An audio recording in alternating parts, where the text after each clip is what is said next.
আসসালামু আলাইকুম guys, welcome back to my YouTube channel. আশা করি সবাই আপনারা ভালো আছেন। তো আজকের ভিডিও টপিক হচ্ছে আপনারা কখন কোন গিয়ারটা ব্যবহার করবেন, কোন কোন পজিশনে কোন গিয়ারটা ব্যবহার করতে হবে সেই বিষয়ে আজকে সম্পূর্ণ ভিডিওতে কথা বলবো। আর আজকে আমি একা বের হইনি, আমার সাথে আমার একটা ছোটো ভাই বের হয়েছে যে আমাকে ভিডিও বানাতে সাহায্য করবে। তো ওকে আমি নিয়ে আসছি। আর ও নাকি গতকালকে গিয়েছিল একটা জায়গায়, সেখানে নাকি 40 কিলো রাইড দিয়ে এসেছে। সেখানে যেতে প্রায় 1 ঘন্টা 50 মিনিট সময় লেগে গিয়েছে।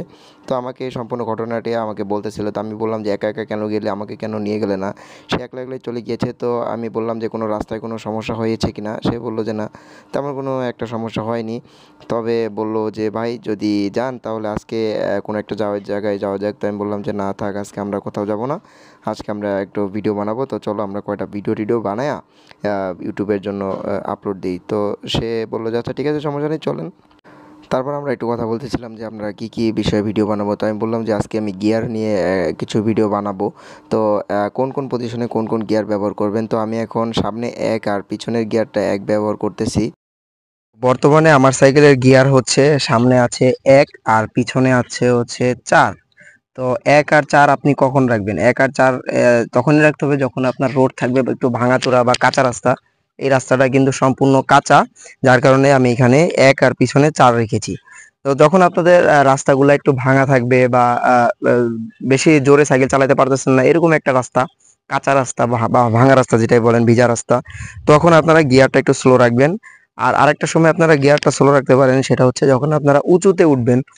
সাপোজ কোনো ব্রিজে উঠতেছেন বা রাস্তাটা একটু উঁচু টাইপের, তখন আপনারা সামনের গিয়ারটা কমাই দিবেন। সামনে দিবেন 1 আর পিছনে দিবেন 1 অথবা 2 অথবা 3 অথবা 4, এর মধ্যেই রাখবেন। আপনারা পিছনে কিন্তু কখনোই সামনে 1 দিয়ে পিছনে 7 দিবেন না। তো এই গিয়ার গ্রাফটা আমি আমার ডেসক্রিপশন বক্সে দিয়ে দিব, আপনারা ওখান থেকে দেখে নেবেন। তো 2 নাম্বার যে বিষয় যে আহ, আর দুই নাম্বার গিয়ারটা আমরা কখন ব্যবহার করব আর আর পিছনে কত রাখবো। তো 2 নাম্বার গিয়ারটা আপনারা তখনই ব্যবহার করবেন যখন আপনাদের স্পিডটা প্রয়োজন হবে। আপনারা যখন একটু ভালো রাস্তায় উঠবেন তখন আপনারা গিয়ারটা 2 এ ব্যবহার করবেন। তো সবসময় প্যাডেল এই যে এরকম ঘোরানো অবস্থায় গিয়ার চেঞ্জ করবেন। প্যাডেল বন্ধ রাখা অবস্থায় যে গিয়ার দিলে গিয়ারে প্রবলেম হবে। দেখেন গিয়ারটা কিন্তু ওঠেনি। আর আমি যদি প্যাডেল দেওয়া অবস্থায় গিয়ার দেই, তাহলে কিন্তু প্যাডেল দেওয়া অবস্থায় গিয়ারটা উঠে যাবে। তো দেখাই আমি কিভাবে উঠাই। এই দেখেন এখানে হচ্ছে গিয়ারের সুইচ, এটা দিলাম, এই যে গিয়ারটা কিন্তু উঠে গিয়েছে আর স্পিডটাও বেড়ে গিয়েছে। আর পিছনে এখন 4 রাখলে হবে না, পিছনে আপনি 3, 4 বা 5-এর মধ্যে রাখতে পারেন। তো আমি এখন এটা 5-এ রাখতেছি। এই দেখুন 5-এ পড়ে গেল। তো আপনাদের যদি আরো স্পিড প্রয়োজন হয়, যে আপনারা কাউকে ওভারটেক করতে চান, তখন আপনারা এটা একটু বাড়াই দিতে পারেন। এটা এই যে গিয়ার 3-এ দিয়ে দিলাম, গিয়ার 3-এ রাখবেন। আর এখান থেকে হচ্ছে 5, 6 যে 7-এ দিতে পারবেন। তো এইভাবে রাখতে পারেন। এখন যদি আপনাদের আবার ভাঙা রাস্তায় যেতে মন চায়, তখন আপনারা গিয়ার আবার 1-এ নেবেন। তো দেখুন আমি কিভাবে 1-এ নিই। এই যে সামনে আবার চেঞ্জ করতেছি, 2-এ দিলাম, এই যে 1-এ দিলাম। আর পিছনে এখন আমি একদম 1 নাম্বার গিয়ারে চলে যাব। এই যে 1 নাম্বার গিয়ারে চলে আসলাম। তো এইভাবে আপনারা গিয়ারগুলা চেঞ্জ করবেন। আমি গ্রাফটা দিয়ে দিব যে কোন পজিশনে কোন গিয়ারটা আপনারা ব্যবহার করলে সাইকেলের গিয়ারটাও ভালো থাকবে।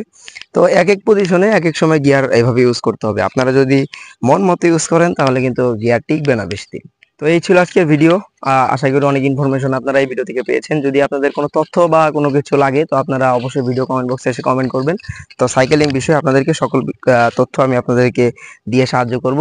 তো দেখা হচ্ছে নেক্সট কোনো ভিডিওতে। সে পর্যন্ত আপনারা ভালো থাকুন। আল্লাহ হাফেজ।